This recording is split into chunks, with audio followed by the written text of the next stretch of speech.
Hi friends, எல்லாருக்குமே good evening. Welcome to Delhi சமையலறை channel.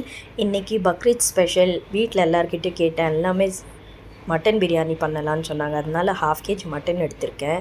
அதுக்காக ஒரு 2 டேபிள் ஸ்பூன் இஞ்சி பூண்டு பேஸ்ட்டு அண்ட் 1/2 லெமன், தயிர், உப்பு, 1 spoon Kashmiri chilli powder, 1 spoon normal chilli powder, 1/2 spoon மஞ்சள் தூள் அண்ட் கொஞ்சமாக மட்டன் மசாலா ஆட் பண்ணியிருக்கேன். பரிஸ்டா, அதாவது fried onion plus fry onion பண்ணின எண்ணெயுமே இது கூட ஆட் பண்ணிவிட்டு 2 தக்காளியை ரவுண்ட் ஷேப்பில் கட் பண்ணிவிட்டு அதையுமே இதில் ஆட் பண்ணி நல்லா மசாஜ் பண்ணி விடுற மாதிரி இதை மிக்ஸ் பண்ணிவிட்டு நம்ம இதை ஒரு 2 to 3 hours ஃப்ரிட்ஜில் வச்சுக்கிட்டேன். ஏன்னா நான் இந்த ப்ரிப்பேர் பண்ணது மேரினேஷன் ஆஃப்டர்நூனில் நைட் டின்னருக்காக. ஸோ 2 to 3 hours சாலிடாக மேரினேட் ஆகிடுச்சு. இங்கே பிரியாணிக்கு ரெடி பண்ணுறதுக்காக பாத்திரம் எடுத்து 2 குழிக்கரண்டி, 1 குழிக்கரண்டி எண்ணெய், 1 குழிக்கரண்டி நெய் எடுத்திருக்கேன். இது கூட என்கிட்ட அவைலபிளாக இருந்த ஹோல் கரம் மசாலா ஆக்சுவலாக வாங்கியிருந்தேன். பாருங்கள் என்னென்ன இருக்குதுன்னு. ஃபர்ஸ்ட் நான் ஒரு ஆனியன் எடுத்துக்கிட்டேன், ஸ்லைஸ் பண்ணிக்கிட்டேன்.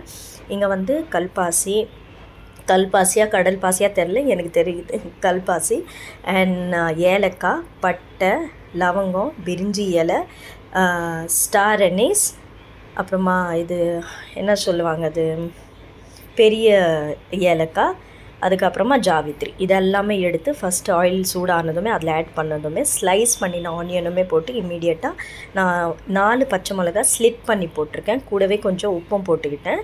இந்த ஆனியன் குயிக்காக ஃப்ரை ஆகிட்டு வர்றதுக்கு நம்ம எப்போவுமே உப்பு செக் பண்ணி போட்டுக்கோங்க. எனக்கு அளவு தெரியுதுனால நான் ரேண்டமாக போட்டுப்பேன்.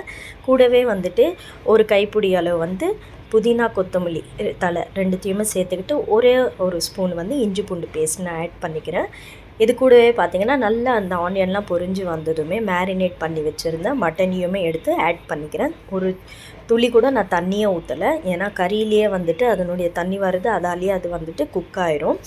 என்னுடைய வீடியோ கிளியராக இல்லைன்னா கண்டிப்பாக சொல்லுங்கள் ஃப்ரெண்ட்ஸ். பிகாஸ் எப்படியோ அட்ஜஸ்ட் பண்ணி எடுத்தேன். ஏன்னா ஒரு கையில் ஃபோன் பிடிச்சிட்டு என்னால் ஒரு கையில் குக் பண்ண முடியல. அதனால எப்படியோ அட்ஜஸ்ட் பண்ணி வச்சுருக்கேன். கிட்டத்தட்ட ஒரு 1 minute நான் நல்லா அந்த மசாலாவெல்லாம் கிண்டி நம்ம அந்த வெங்காயத்தை ஃப்ரை பண்ணுவோம் இல்லையா, அதோடு சேர்த்து மிக்ஸ் பண்ணி நல்லா ஒரு 1 minute மிக்ஸ் பண்ணி விட்டுட்டு அதை அழகாக மூடி போட்டு ஸ்லோ ஃப்ளேமில் குக் ஆகட்டும். அதுக்குள்ளேயே நம்ம ரைஸ் ப்ளஸ் ப்ரானுக்கு ப்ரிப்ரேஷன்லாம் பண்ணிடலாம் பாருங்கள். அண்ட் நீங்கள் இந்த ரெசிப்பியில் ஏதாச்சும் மிஸ்டேக்ஸ் இருந்துச்சுன்னா கண்டிப்பாக எனக்கு கமெண்ட்டில் சொல்லுங்கள். எனக்கு தெரிஞ்ச அளவுக்கு தான் நான் குக் பண்ணுறேன். நான் ஷெஃப் அந்த அளவுக்கெல்லாம் கிடையாது. ஜஸ்ட் வீட்டில் நம்ம எப்படி குக் பண்ணுவோமோ அப்படி தான் குக் பண்ணுறேன் நார்மலாக. இந்த கிளாஸ் அளவுக்கு தான் நான் 1.5 கிளாஸ் அரிசி எடுத்திருக்கேன். வாஷ் பண்ணி வச்சுக்கிட்டேன். அரிசியை நம்ம ப்ரீ பாயில் பண்ண போகிறோம்.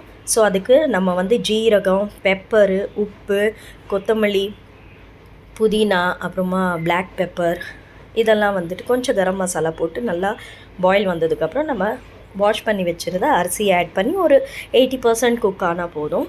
ஓகேவா? அதை அங்கே சைடில் வச்சுட்டு இங்கே நான் எனக்கு தெரிஞ்ச மாதிரி ப்ரான் 65 பண்ணுறேன். ஸோ இதில் பார்த்திங்கன்னா நான் மஞ்சத்தூள், Kashmiri chilli and normal chilli அதுவுமே ஆட் பண்ணியிருக்கேன். ஜிஞ்சர் கார்லிக் பேஸ்ட், மைதா ப்ளஸ் கார்ன்ஃப்ளவர், ஒரு முட்டை, லெமன், 1/2 லெமனு, பெப்பரு, கொஞ்சமாக கலர் பொடி, இது எல்லாத்தையுமே நல்லா மிக்ஸ் பண்ணிக்கோங்க. இது நம்ம ஆனியன் ஃப்ரை பண்ணினேன்னா அதையுமே கொஞ்சம் ஊற்றி நான் மிக்ஸ் பண்ணி அதையுமே ஃப்ரிட்ஜில் வச்சுக்கிட்டேன். இதெல்லாம் வேலையும் பண்ணுறதுக்குள்ளே நமக்கு மட்டனுமே சூப்பராக குக்காகி வந்துச்சு. இப்போ நமக்கு ரைஸ் நம்ம ஸ்ட்ரெயின் பண்ணி வச்சுருந்தோம், அதுவுமே 80% குக் ஆகிடுச்சு. அது வீடியோவில் கவர் ஆகலை.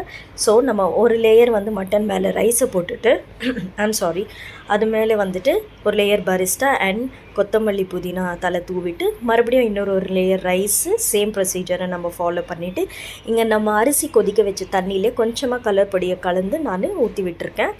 இது மட்டும்தான் இதில் நான் சேர்க்கக்கூடிய தண்ணி, பார்த்துக்கோங்க. அண்ட் ஸ்லோ ஃப்ளேமில் நான் வெயிட் வச்சுட்டு ஜஸ்ட் ஒரு 5 minutes தான் கம்ப்ளீட்டாக ப்ராப்பராக நம்மளுடைய ஹைட்ராபாடி மட்டன் தம் பிரியாணி குக் ஆயிடுச்சு. இங்கே நான் ப்ரான்ஸுமே ஃப்ரை பண்ணி எடுத்துக்கிறேன். இது கூட இன்றைக்கி டின்னர் என்னென்னு பார்த்தீங்கன்னா நம்ம மட்டன் தம் பிரியாணி, ப்ரான் 65, அப்புறமா சாலட் என்னென்னு பார்த்தீங்கன்னா ரைத்தா தான், ஆனியன் ரைத்தா. நம்ம வந்துட்டு தயிர் உள்ளின்னு சொல்லுவாங்க எங்கள் ஹஸ்பண்ட் ஊர் சைடில். ஸோ அதுவுமே ப்ரிப்பேர் பண்ணிக்கிட்டேன். இந்த ரெசிபி நீங்களும் கண்டிப்பாக ட்ரை பண்ணி பாருங்கள். எப்படி உங்களால் உங்கள் வீட்டில் எல்லோரும் சாப்பிட்டு எப்படி வந்துச்சு இந்த ரெசிபி, எவ்வளோ டேஸ்ட்டாக இருந்துச்சா, ஏதாச்சும் குறை இருந்தாலுமே கண்டிப்பாக சொல்லுங்கள். எனக்கு கண்டிப்பாக சப்ஸ்கிரைப் பண்ணி சப்போர்ட் பண்ணுங்கள் ஃப்ரெண்ட்ஸ். மேலும் மேலும் நான் நார்மலாக என்னெல்லாம் குக் பண்ணுறேனோ என் வீட்டில் அந்த சமையல் எல்லாமே வீடியோவாக போடுறேன் நான் உங்களுக்கு. ஓகேங்களா? அண்ட் உங்கள் சஜஷன் ஏதாச்சும் உங்களுக்கு நீங்கள் ஆசைப்பட்ட மாதிரி ஏதாச்சும் ரெசிபி நான் குக் பண்ணி ஷோ பண்ணணும்னு இருந்தால் கண்டிப்பாக அதையுமே கமெண்ட் பண்ணி சொல்லுங்கள். இங்கே பார்த்தீங்கன்னா இதுதான் டின்னர் பிளேட். என் பையனை வீடியோ எடுக்கிறேன்.